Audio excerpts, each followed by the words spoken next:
Och som vanligt, har ni någon fråga, bara lyft handen så springer jag ut med mikrofonen. Okej? Han har medverkat i tv-serier såsom Hercules och Xena. Och han har medverkat i filmer som District 9, Brain Dead, King Kong. Men det är från Lord of the Rings och The Hobbit vi bäst känner honom. Please give a warm welcome to Jed Brophy.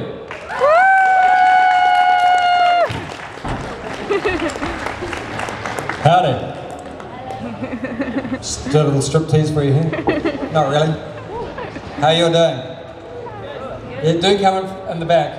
I want everyone out of that hall in here down right now, thanks. That's great. So I'm Jed Brophy, I'm from New Zealand, which is a 30-hour plane trip to get here. And I came here especially to see every one of you. I've learned all your names off by heart. Got a photographic memory. So if you ask a question that's embarrassing, I will remember you forever. Just remember that, okay? I can do this on a chair. It's pretty cool. You do know we're going to ask an embarrassing question just because you're going to remember us. I'm hoping that you will. I live for embarrassing questions. I gave it to her. My middle name is Embarrassing Question. Jed Embarrassing Question Brophy. Does anyone have an embarrassing question they'd like to ask me? Well, we'll start with the embarrassing question. Are you guys going to release a trailer of the calendar Dirty Baker's Dozen? Are you going to release a calendar of Dirty Baker's Dozen? One of the calendars. And which month are you? The calendar that we did for Peter? Yeah. There are only 2 copies of that calendar in existence. Peter Jackson has one of them in his toilet. And the other one belongs to Graham McTavish, who told us that there was only 1 copy. It turns out that he's got one, and I wonder why Graham McTavish has a copy of the calendar. Why would you want one? I don't think, and I'm hoping that no one will ever get to see those images in that calendar that we did for Peter Jackson's 50th birthday. But I can show you the pose that I did.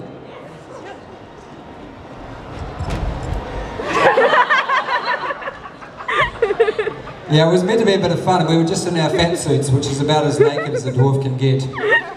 And I think Pete was a bit shocked, actually. I mean, he thought it was funny, but some of the images were quite shocking. William Kircher's was the most shocking. I went blind looking at it. Just got my sight back recently, so it was pretty scary. But yeah, I mean, we did it for Pete, hoping that no one would ever see it, because there are some pretty embarrassing things in there. I'm not going to tell you what, but... Yeah, speaking of Peter, I know that you've been in several Peter Jackson's films. Did you two become friends doing Brain Dead, or did you know each other from before?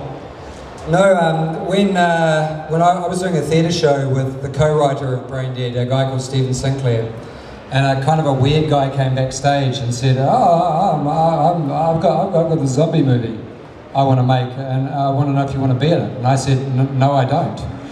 I don't want to be in your zombie movie. And he gave me the script to read, and I took it home and laughed. And then I rang him back the next day and said, yes, Peter, I would like to be in your zombie movie. And it was over the course of that I became great friends with Peter, actually. The budget for Brain Dead, the special effects budget, didn't even pay for the coffee on Lord of the Rings. The entire special effects budget was about $100,000, which was pretty cheap in those days. And so we all had to do the special effects together. The scene where Lionel is running on all of the blood on the heads, we were chucking all the body parts at him from offset. So we didn't just have to be the actors, we had to be the stunties, and we had to be the special effects team, we had to be the blood wranglers. Still has the Guinness Book of Records for the most blood in a movie. Saw tried to make more blood, but they didn't, they missed it by a couple of 100,000 gallons, I think. So yeah, it was during that, and he said to me that I made more of the character than they realised, and every day they would write extra stuff for Boyd to do because he really loved it because it was so funny. And Pete really likes actors that can do their own stunts and are really visceral and physical actors, so I think I endeared myself to him by never complaining. Yeah, speaking of stunts, yes. I know that in Love the Bones you were credited as a stunt. Yeah. Are you a stuntman, and do you prefer to do your own stunts, or? I do, yeah. What a lot of people don't know about Lovely Bones is we shot the entire film in New Zealand first with a Kiwi cast, so that Peter could take that and show it to the Americans to show him how he wanted it shot. So when they came to do the reshoots, Mark Wahlberg couldn't come to New Zealand, so I doubled for him doing some of his stunts. I had to put on an awful lot of muscle just for that stunt. I worked out for about a day and a half and got really ripped. But yeah, I do like doing my own stunts. My stunt guy, who was my stunt double on Rings, he's only done 2 weeks worth of stunts for me in 10 years. So he hasn't made any money out of being my stunt double. It's a very poor stunt man. But I grew up on a farm, and then I went to phys ed school to be a phys ed teacher, so I kind of rate myself to do my own stunts. See what I did there? Any other questions from anyone other than him? Yeah, we got one question here. What's the most bizarre thing you ever had a fan do? That I ever had a fan do? Yes, a fan meeting you. A fan do to me? Oh.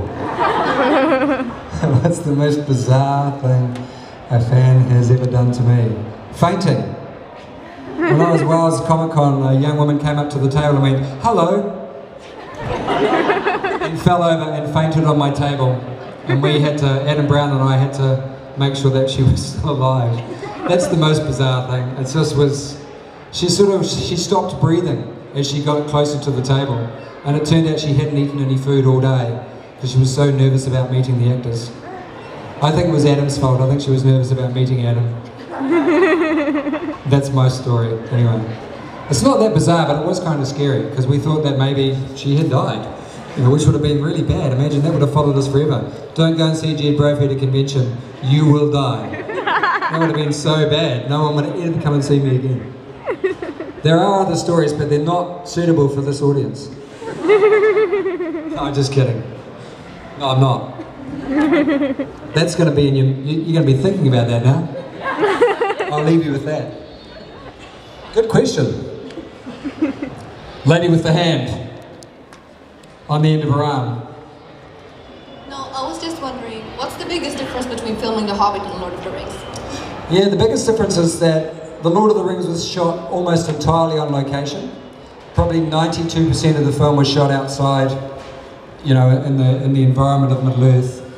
And we only shot 8 weeks of location on The Hobbit, and all the rest was green screen. So we had to get used to Peter explaining what the environment would look like and what things were attacking us on the green screen.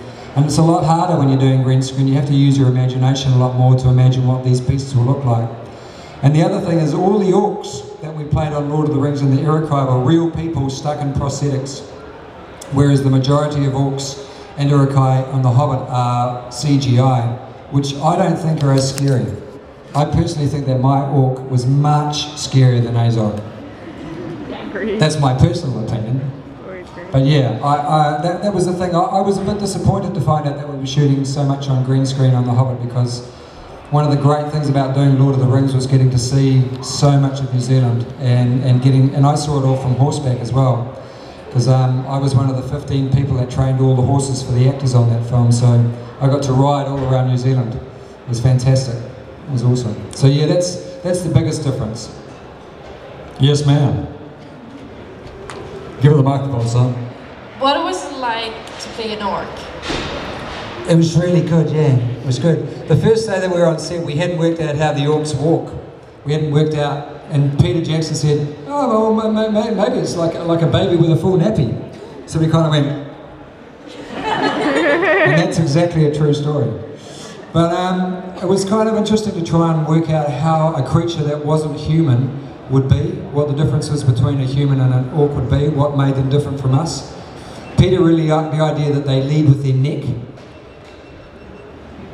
So they're always like sniffing out food, and they kind of like do a little... They didn't really do that, but my one did. The fact that they were in prosthetics was really difficult, because when you've got rubber stuck on your face, you have to work your face twice as hard to make even the tiniest of expressions. And the fact that they don't have any kind of empathy. Like with humans, you have a bit of empathy. Even when you've got an enemy, you have empathy, but the orcs just want to eat everything. Anything that isn't an orc, because orcs actually taste disgusting. We ate a couple of dead orcs, it wasn't nice at all. just because they didn't feed us when we were playing orcs. They thought if they kept us hungry, we wouldn't have to act. That's not a true story either, but it could be. Yeah, so that's the main difference. And they are kind of, a lot of people don't know the history of them, but they are actually elves that have been taken by Melkor and chemically changed into orcs. So they still have a kind of a pride embedded in them that they can't get rid of. They don't walk like elves though, who walk like this. Fashion, we just call them fashion models. Here come the fashion models. I know you love elves, but the dwarves hate elves. Just saying. Yeah, speaking of elf, I heard that an orc and a dwarf ain't the only parts you've been playing in Lord of the Rings. You always been played an elf and a rider Rohan. I did indeed. Got my sister a job as a riding elf in the scene where Arwen leaves Middle-earth, and she sees the vision of her future son, also played by my real son, who was 5 years old at the time. And my sister didn't turn up for work, and I was there to look after my son, and so they made me wear her lady elf costume and her lady elf wig. I was the first drag elf in Middle-earth, the one and only drag elf. It's true. I bet you look very pretty. I looked really pretty.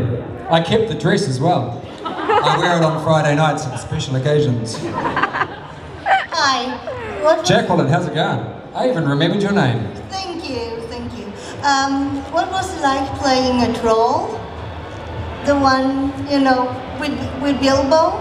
I didn't play a troll. Didn't you play the troll? I played a troll on the mocap stage that they used, me and Peter Hamilton and a guy called Callum Gittins played the trolls when we did it on the mocap stage and Peter was writing the script.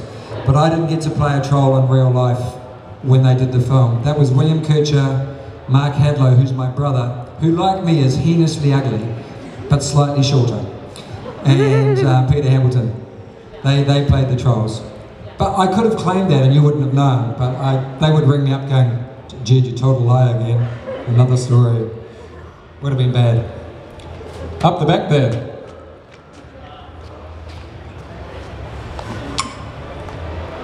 How does it work with Peter Jackson? Look, he's the best boss. He's a very, very generous man in terms of he likes you to bring something to the set.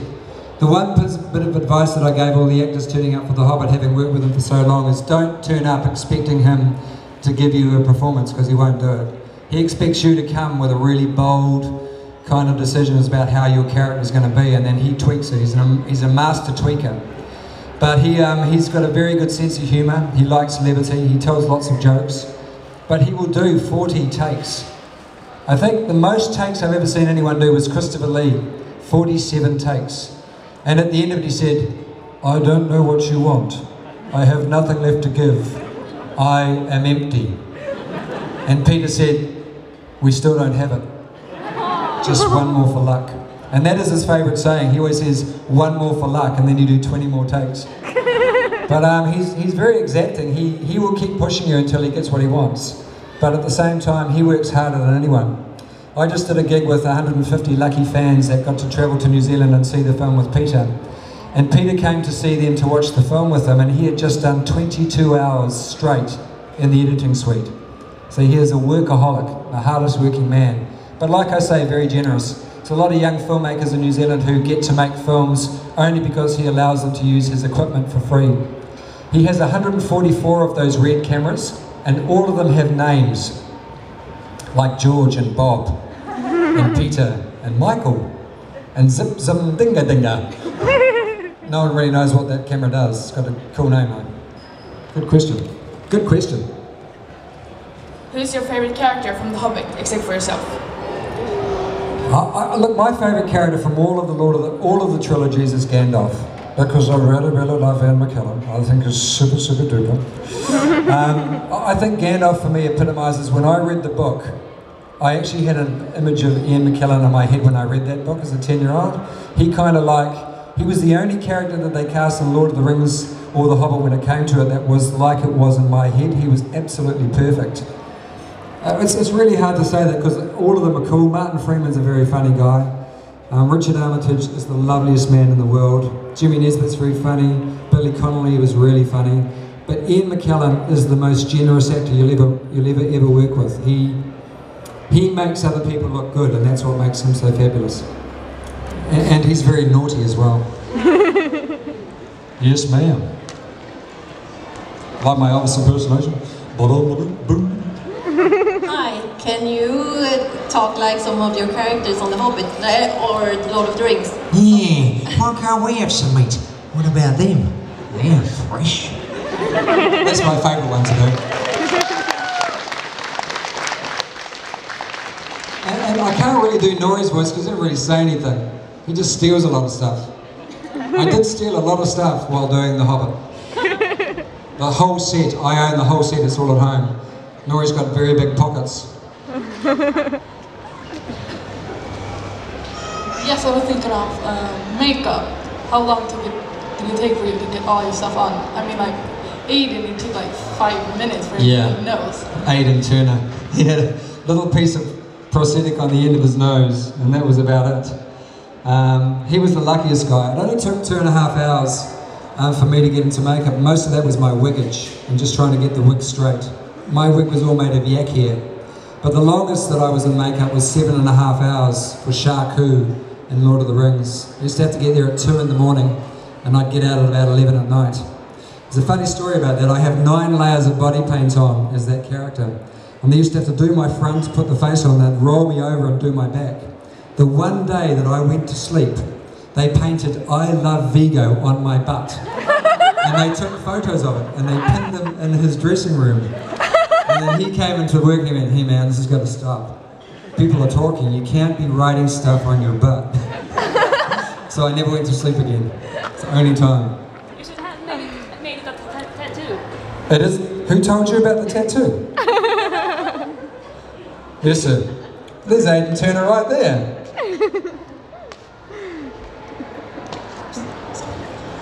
Right, if you hadn't gotten the role as Nori on The Hobbit, which other character would you have wanted to play if you got to choose for yourself? Look man, it would have been great to be Thranduil. Because he for me is how I imagine the elves being. Very, very weird, kind of slightly alien. And I really like the way that he delivers the lines and the way that he is in terms of the...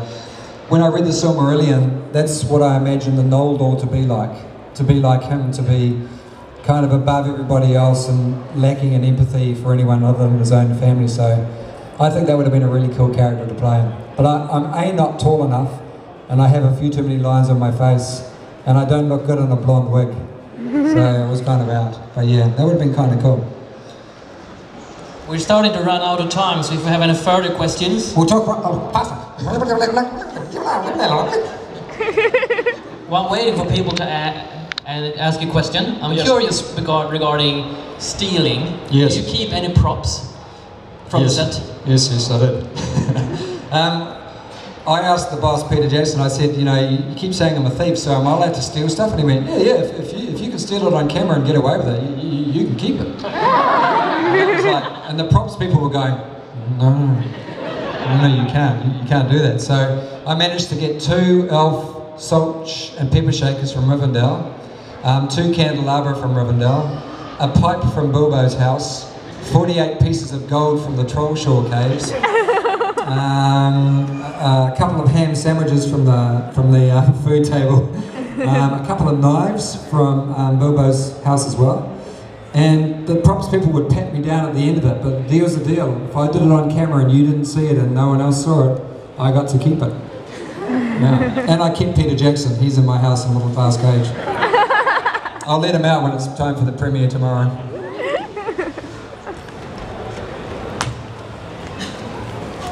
Oh! Ow! Danger, Will Robinson. What's your favourite scene in Braindead? Well, that's a hard one, man. I love the whole movie. But I think probably the favourite scene in terms of the one that we shot was when Void gets hit in the head with the rake. Because we had to shoot all that in reverse, because we can't obviously put a rake in my head because that would be very painful and I'm not a real zombie, even though I tried to method it. So we had to shoot that whole thing in reverse and it took a whole day to try and work out how to do it. But pretty much all of the scenes in that movie are pretty cool.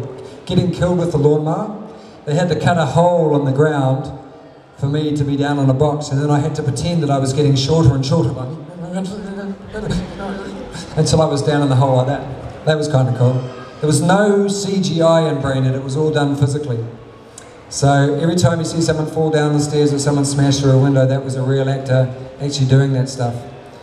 Getting their head cut off, we killed a lot of actors on that film. It was terrible. I got cut in half, and although the surgery was really good, I've never been the same since. Can't eat pizza anymore.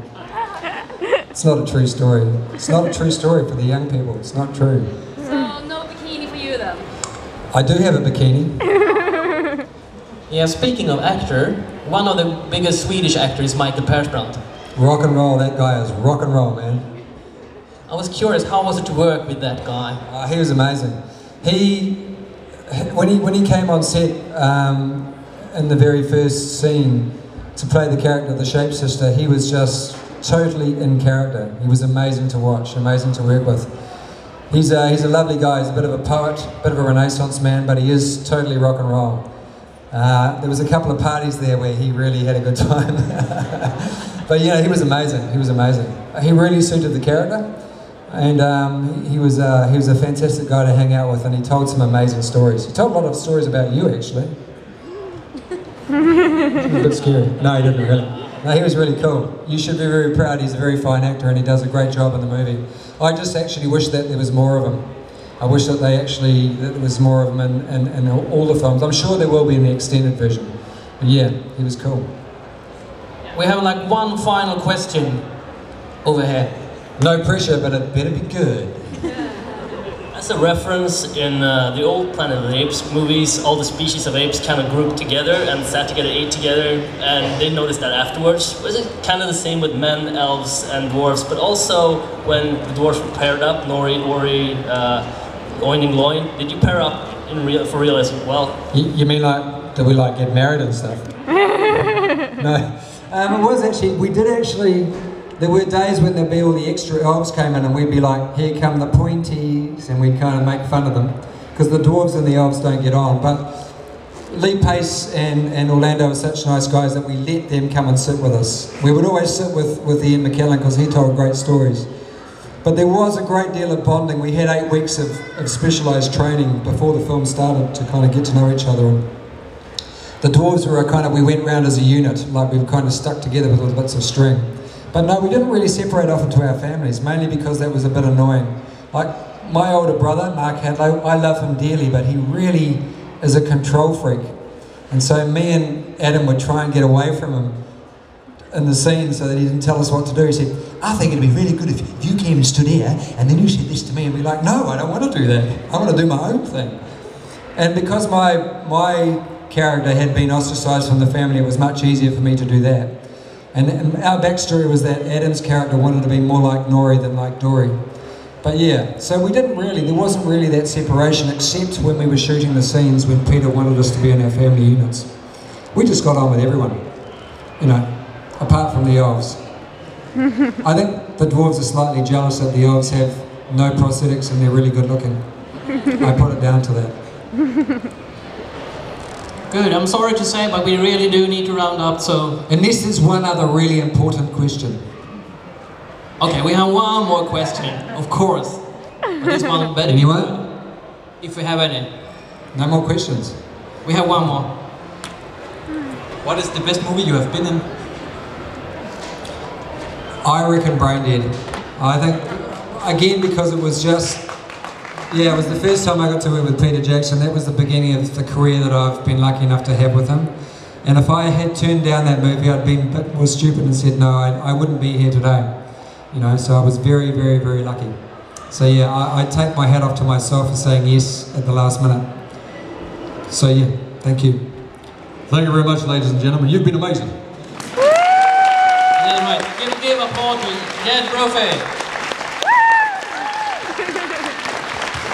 And I hope you all got this moonwalk on YouTube. Yeah. Can you continue the striptease now? No, I can't do that. It's a family show. It's a family show. Yeah. Otherwise, if it was... Yeah. That would be embarrassing. Okay, give a good, great, big, good, great applaud for Jed.